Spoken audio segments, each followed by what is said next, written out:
Hi, everybody. Thanks for being here. We are right at the top of the hour, so we'll get started in about a minute. Thanks, Maddie. Just checking. Can you hear me okay?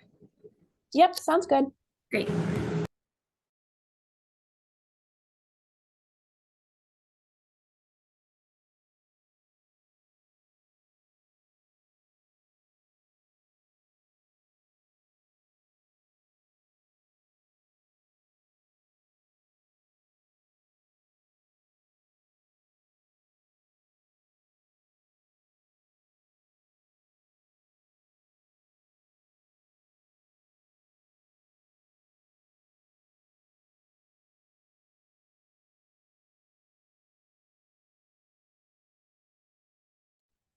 All right. Hi, everybody. I'm going to go ahead and get started with some intro remarks and reminders, and then I will hand it over to our speaker for this afternoon. So thank you, everybody, for being here at the NASEO Home Energy Labeling Working Group. Appreciate you guys taking the time to spend an hour with us. Just in case I haven't met any of you on the line, my name is Maddie Kohler. I work for NASEO. I'm part of our buildings team, and very excited to be talking about labeling with all of you this afternoon. If folks are interested in attending future NASEO events, you can find them all on the NASEO events website. And also feel free to send any questions my way if you've got thoughts or concerns about upcoming calls, NASEO in general, any questions you might have. We have a pretty casual format in these calls. Feel free to raise your hand, turn on your cameras, or put something in the chat when you would like to contribute a thought or a question. And please just add those in as you have them. And I will facilitate reading the chat to our speaker this afternoon. And so I think that is everything I wanted to cover. As we get started, if folks on the line want to introduce themselves in the chat, that would be great. Give us a feel of who is in the room this afternoon. But with that, I'm going to turn things over to our speaker. Very excited to have our friends from the U.S. Department of Energy with us. We're going to be talking about home energy labeling and its intersection with manufactured housing. And in particular, today, we'll be talking about Home Energy Score and the new capabilities it has to assess energy efficiency in manufactured housing. So Megan, please take it away, introduce yourself however you'd like, and then the floor is yours. Thanks, Maddie. Hi, everyone. I hope you can hear me okay. My name is Megan Plog. I use she, her pronouns. I am with the U.S. Department of Energy and our Building Technologies Office, specifically on the residential building side, obviously. And I am the Home Energy Score Manager within the residential buildings team. And like Maddie said, I'm here to present to you a little bit of a refresher on Home Energy Score or introduction, depending on your persuasion, whether you're more energy labeling focused or manufactured homes focused. And then I'll get into some of the updates that we have to our scoring tool to more easily address manufactured housing. So if it's okay for me to share my screen, I think I will go ahead and do that. Yep, you should have the option at the bottom. Okay.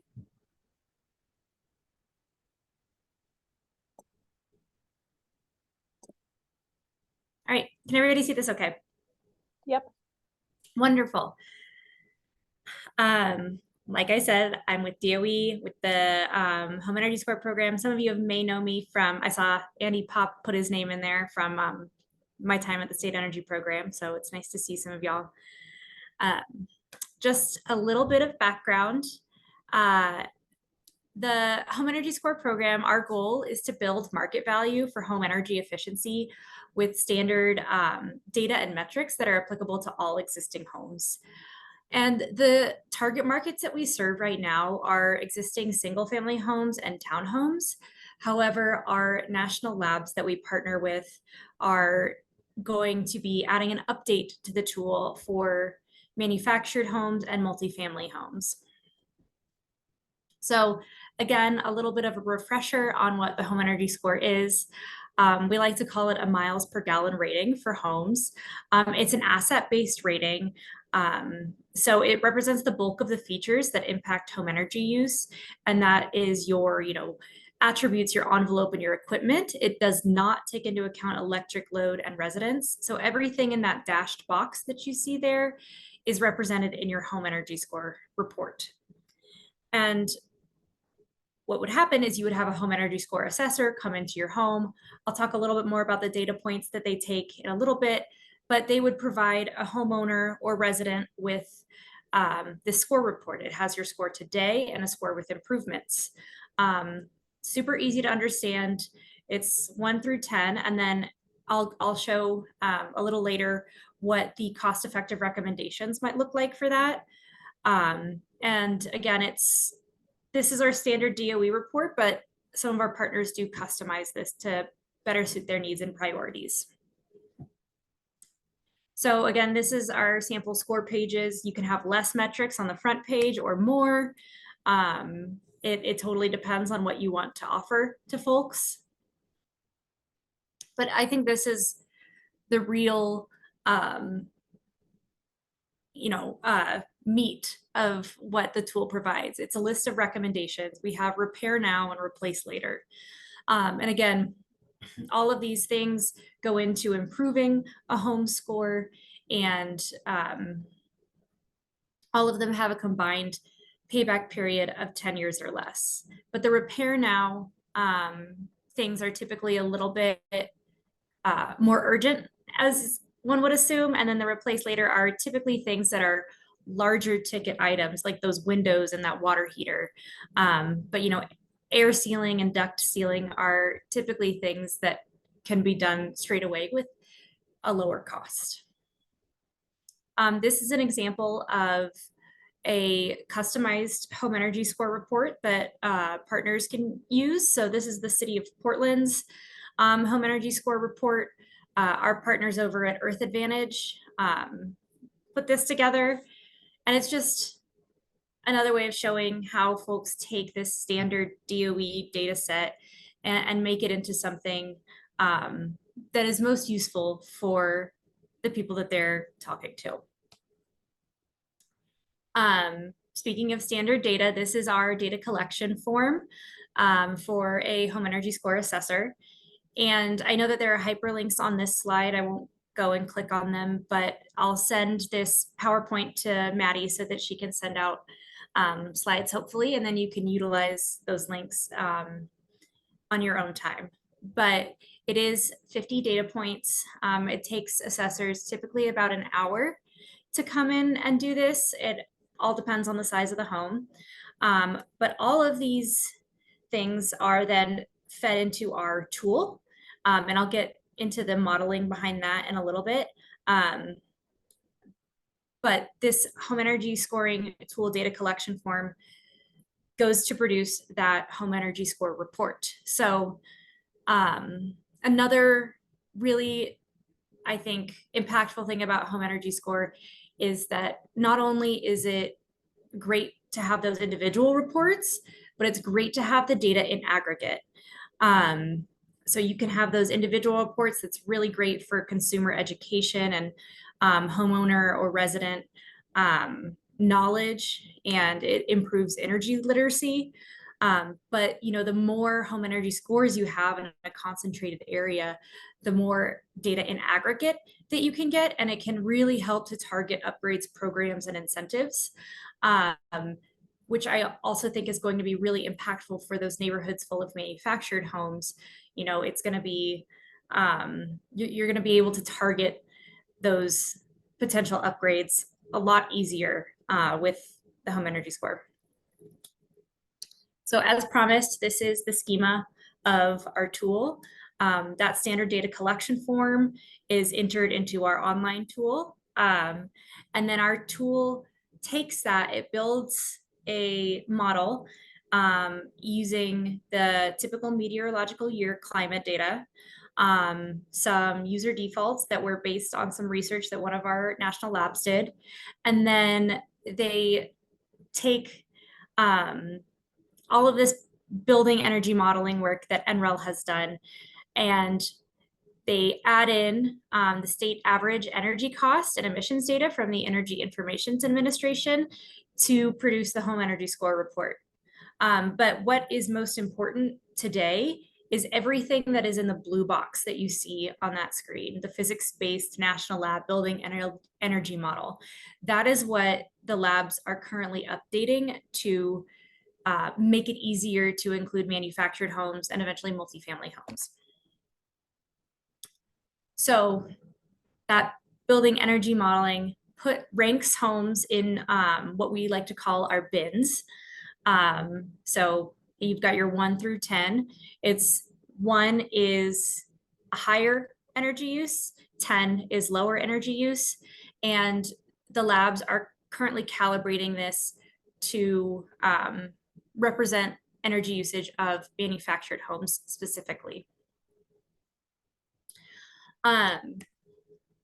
So before we get into our scoring tool improvements and updates, I just wanted to pause to see if there were any questions on home energy score as it stands right now.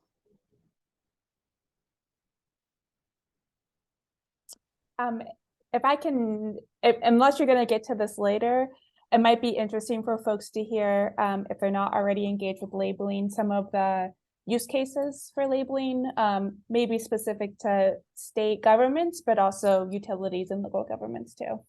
Yeah, I do have that at the end. But you know what, I'll just go ahead and skip to that right now because I do think that that's a really great segue. So as Maddie said, you know, we have a bunch of different use cases for home energy score.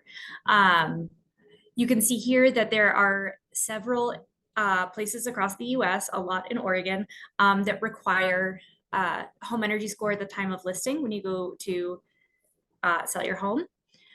The city of Gainesville in Florida requires it as part of rental inspections every 4 years. And there are statewide energy labeling frameworks. Most notably, our 2 newest members are the state of Maine and the state of South Carolina. But those statewide frameworks then allow these real estate listings or rental inspections or renovation reach codes to come into play. We have some pending policies. Again, all across Oregon and California. But there are also some utility implemented programs. We have a partner over at Columbia Water and Light that does this, and they essentially provide a home energy score and, you know, provide their utility customers with those potential updates.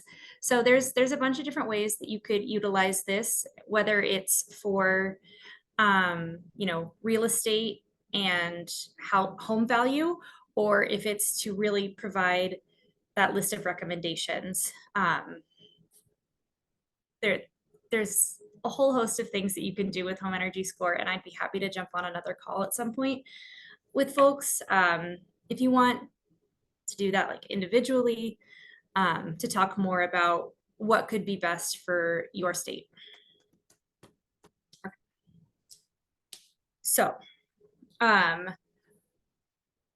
we already know that manufactured homes are a huge area where energy efficiency improvements need to take place. And sometimes it can be difficult to kind of gauge when and where to do those updates.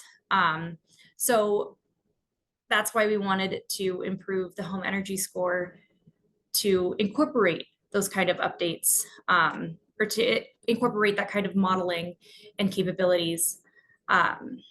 So the home energy score will now provide support for manufactured housing, and soon multifamily housing, and electrification recommendations. But today, again, we're focusing on that manufactured housing portion of things.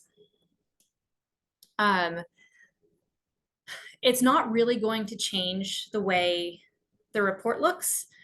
What you're going to see is a difference on the user interface side of things when you go to input data. So now we have a dwelling unit type. The options used to just be single family attached or detached, but now we have apartment unit, and manufactured home. And importantly, when you click on the manufactured home, it will give you an option to select single, double, or triple wide. So that's under manufactured home type. And all of this kind of then repopulates our user interface so that you can see all of the manufactured home options, and I'll go through the updates to that. And the reason that it changes our user interface is because it's changing the building modeling assumptions that we're using. So that blue box from before, it's changing our assumptions in that. Because right now, sorry, I'm kind of all over the place today, I apologize, but right now we do have some partners that do indeed score manufactured homes, but what they have to do is they have to go in and kind of manipulate the tool in order to produce those scores. And this is going to make that a lot easier for them. It's going to make it a lot easier and more accurate for others to then adopt manufactured houses into their home energy labeling programs.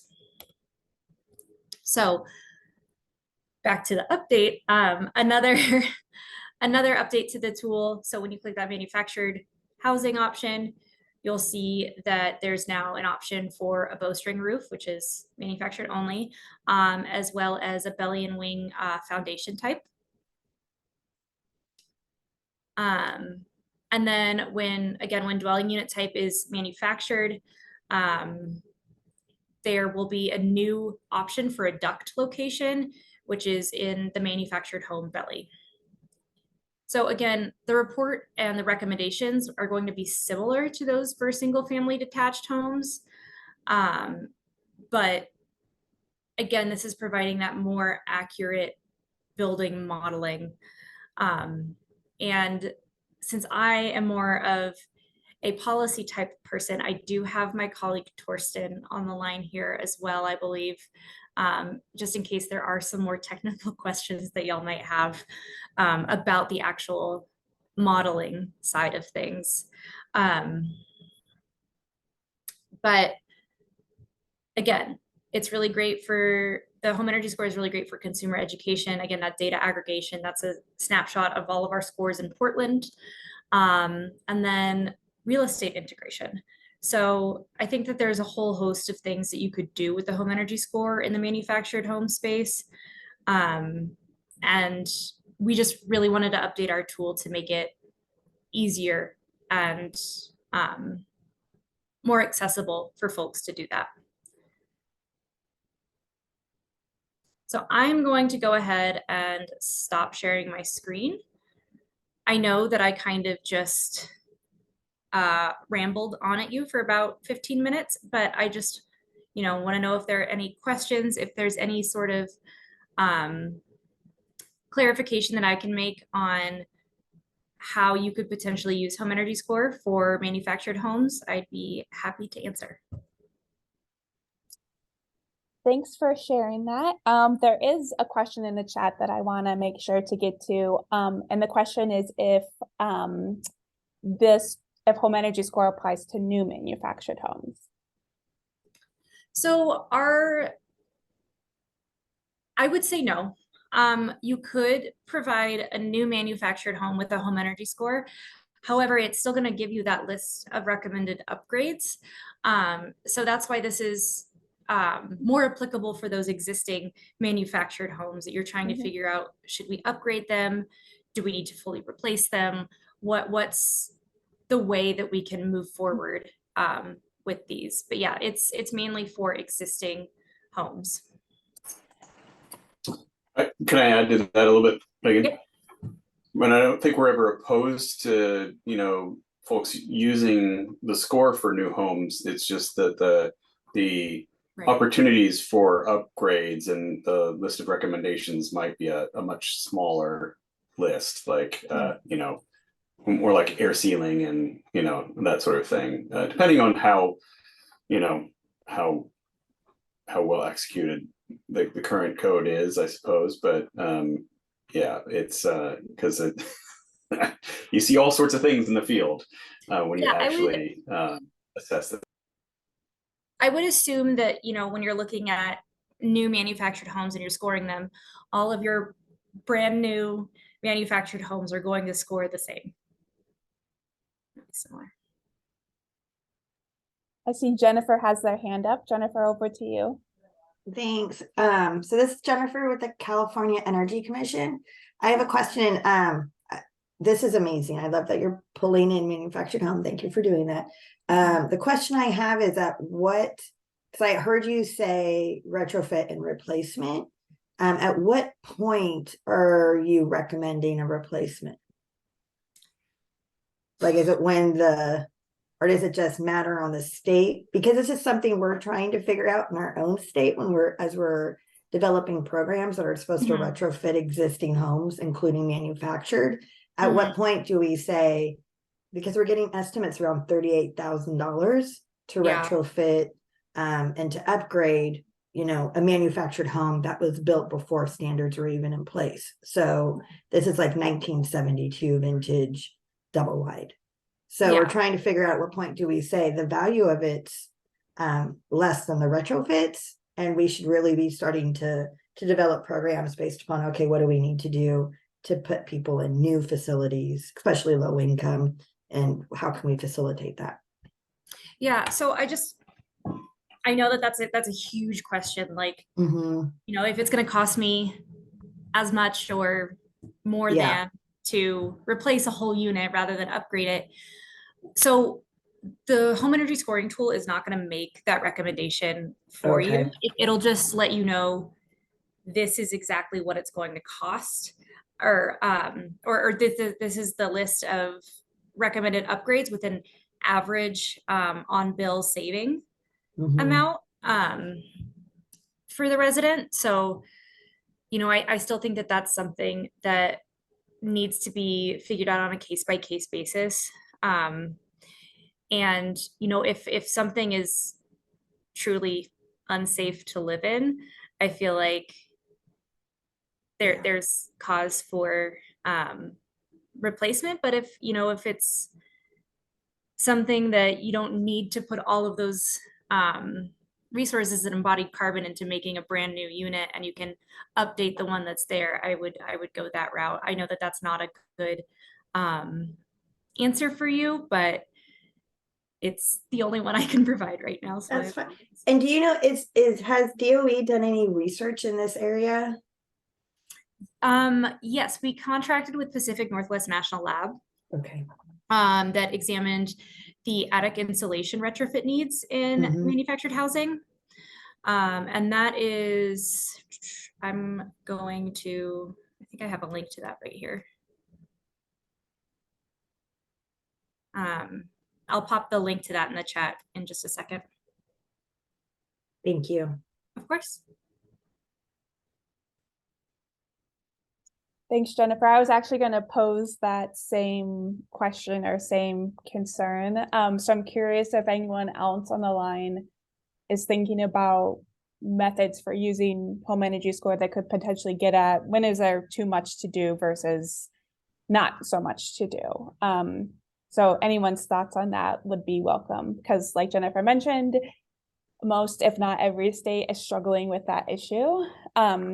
And this, especially since states are have access to a lot more residential energy efficiency funds than they did before, they will all be making choices about where's the best places to spend their money.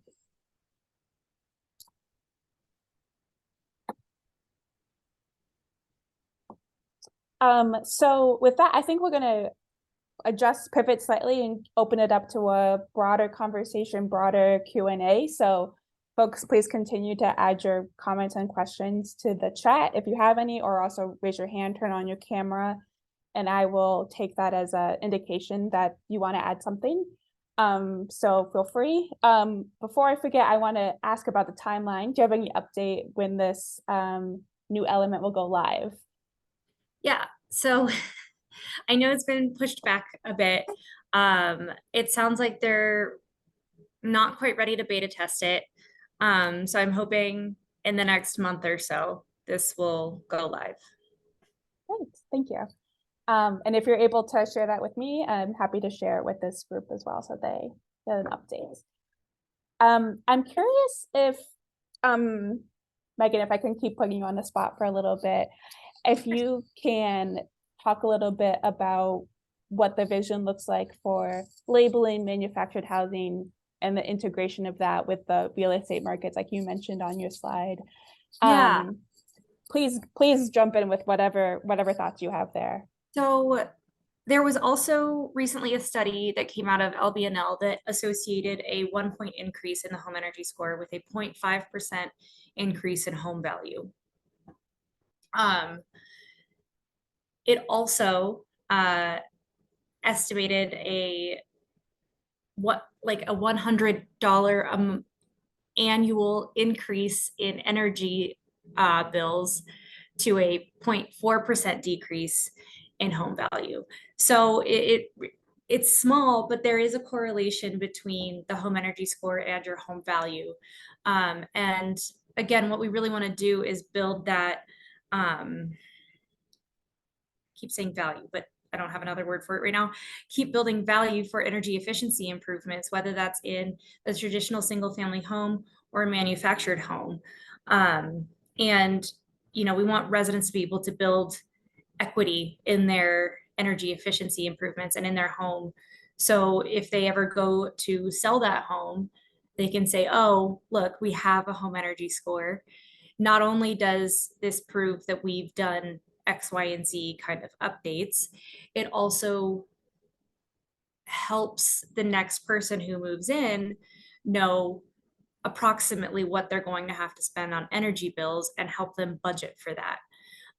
Because while it does increase home value, it decreases your annual energy cost. So you may be paying that 0.5% extra for a home, but you would be paying less annually in energy bills, which could free up some money for a mortgage or something like that. So could you share that LBNL link as well in the chat? you betcha. Great. And you saying that reminded me of a point that I wanted to add about Jennifer's question earlier, into your conversation about, you know, if a house is unsafe or not. So I'm wondering if you can add anything about, you know, what data points are and are not part of a home energy score, just to clarify for folks, you know, that health and safety measures are not necessarily part of the calculation. Yeah, it's all based on you know, just the inherent attributes of a home. It's not like a weatherization audit where they do take into account health and safety. It is, and Torsten, please jump in and correct me if I'm missing anything here. But it's all based on, you know, building envelope, your windows, your heating and cooling system, things like that. It would require a bit of a more in-depth audit with that health and safety measure in there to determine whether or not a home is safe or not to live in. But I do think that it is important to realize that, you know, at least where I live, there are folks in manufactured homes that don't qualify for the weatherization assistance program. They're just beyond that, the reach of that program. And so this provides another way for them to get a, you know, an assessment of their home for typically a cheaper price than an energy audit, and a list of cheap recommendations that they can either hire a contractor to do or try doing themselves if that's, you know, what they like to do. But I do think that there's a huge gap of people that don't have access to weatherization funds, that still need to know what's going on inside their home and how to make it more efficient. And maybe worth mentioning along those lines too, for folks that are thinking about, you know, I've got a home energy score and now what, that every, you know, implementer has the ability to customize what that report includes. So if you have utility funding, state funding that you want to direct people towards to fund those improvements, you can. That's first in The only thing I would really add is that yes, while home energy score focuses on the asset energy consumption characteristics of a home, the checklists of data collection items that are observed, and you're required to sort of take pictures of to document and help characterize that can all be integrated into a data collection program requirement that has more data collection points, but it aligns well with what is also required to produce a home energy score. So you may need to also assess the condition of the roof and test for combustion appliance safety and that sort of thing. You can integrate that into the home energy score data collection points into a checklist that includes those items as well. I've seen that done in programs I've been associated with, as well as where there's a number of partners that actually do weatherization assistance program related work within home with home energy score, and produce both of those sort of data collection results at the same time at the same site, right? And what can you guys tell us? Sorry, switching topics slightly. I think I saw a bullet on your screen about the potential of home energy score offering electric recommendations. What more can you tell us about that? Yeah, so that's another update that we're offering for this score. Because right now the report that comes out of the home energy score is fuel agnostic. It just provides cost-effective recommendations on your home, wherever you may live. And sometimes that may be electrification, and sometimes it may not be. But a lot of some of our partners have been, again, manipulating the tool to provide only electrification options for folks, because that aligns with their state or local goals and priorities. So now we are updating the tool to allow for partners to check, yes, I would like electric only, or just no, keep it fuel agnostic. And so if they say yes, electric only, all of the recommendations that the tool comes out with will be for electrification, whether that requires fuel switching or not. That is, on a house by house basis, but all of that partner's recommendations would then be electric only.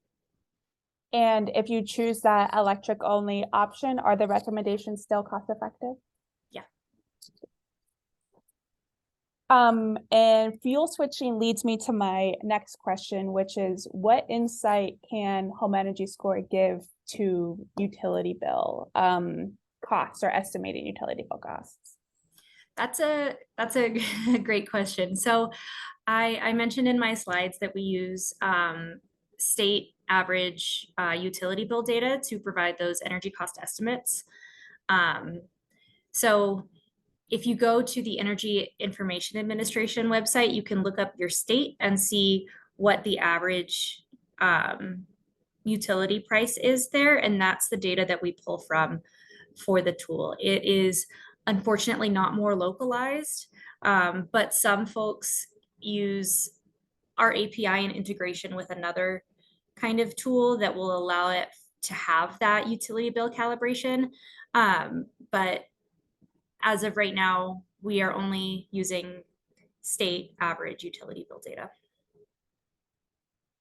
What you can do, if you're interested in getting, and customizing estimates for your local area or region, is one of the upgrades coming is going to be the ability to output hourly energy consumption estimate data for that home energy score run. So you can actually take that information and apply your local or regional source energy costs to that particular site, and perform your own customization if you like to. So that is one option for those that would like a more higher resolution, more specific to local energy costs, consideration or calculation or analysis of their home energy scores.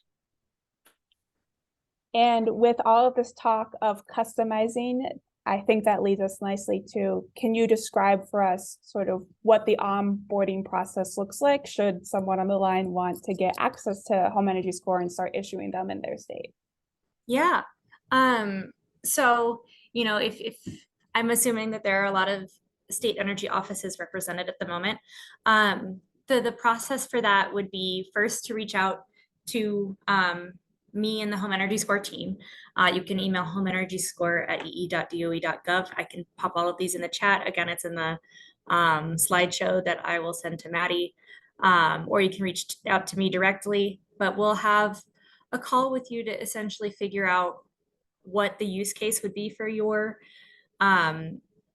state, and then we'd walk you through the process of submitting an implementation plan, which is, it's essentially a form that you need to fill out that outlines how exactly you'd want to use home energy score, and from there you would sign a partnership agreement, and that would mean that you would do your work to find and train up assessors using our free online training simulation tool, and have mentors for your assessors, which, that may or may not come from within the state energy office. That may have to come from an external national partner that we have.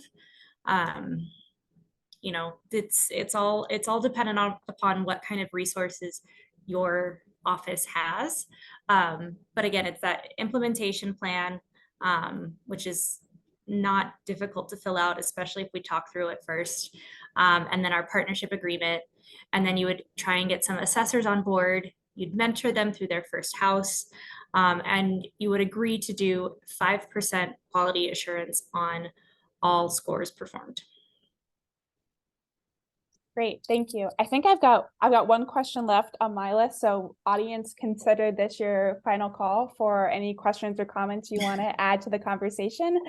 But my last question is, I think I would be remiss if I did not address the elephant in the room, which is rebates. And so you can defer this to another conversation or an email afterwards, but just wanted to put it out there. Since everyone is focused on rebates, at least I am, I'll speak for myself. What, if anything, how does this relate to the rebates? Your thoughts there, to try a bow on all the work states are doing in residential energy efficiency. So for rebates, I'm not going to lie, that guidance came out on Thursday and I was out Friday. So I have not had a chance to actually read it yet. However, on our partner webinar on August 15th, we will have a representative from the Office of State and Community Energy Programs to come talk to our home energy score partners about, what this rebate means in relation to home energy score. And hopefully we will be able to release some sort of home energy score guidance for our partners if there is some sort of overlap within the rebates and what our partners do. So not a great answer, but that's okay. we'll have more info at our partner webinar in 2 weeks. Okay, perfect. Well, I don't see any additional commentary in the chat, so I think we'll begin wrapping things up. If there's anything folks want to contribute, and feel free, comments are welcome on understanding energy efficiency in manufactured housing more widely than just home energy score. If there's a tool that you use and you like, let us know. If there's a program that you know and you like, please feel free to chime in. But I will just sort of start wrapping up, but folks, please continue to raise your hand, add things to the chat, of course, as always. So if anyone has any requests or ideas for future home energy labeling calls, please feel free to send them my way. I imagine that we will be talking about rebates quite a lot. I'm Not sure who is in the club of having already read the rebates ALRD, but I am. And for those of you that have also read it, you will notice that state energy offices are required to put together a market transformation plan, and that one of the options within that plan is transforming the real estate market, including the documentation of energy efficiency and energy efficiency improvements in a way that would inform real estate market players. And so assuming that is of interest of everyone in this room, I imagine that will be a lot of conversations coming up in this forum. But if there's any requests, ideas, please feel free to reach out as well. And then I think other than that, we will close out this call as per usual. Really appreciate you guys taking the time to be on the line with us. Any feedback, please send it my way. And I will be happy to send around Megan's slides to everyone. So take a look out for that. So thanks everybody. Have a great rest of your, and we will hopefully be talking with all of you soon. Thanks, Maddie.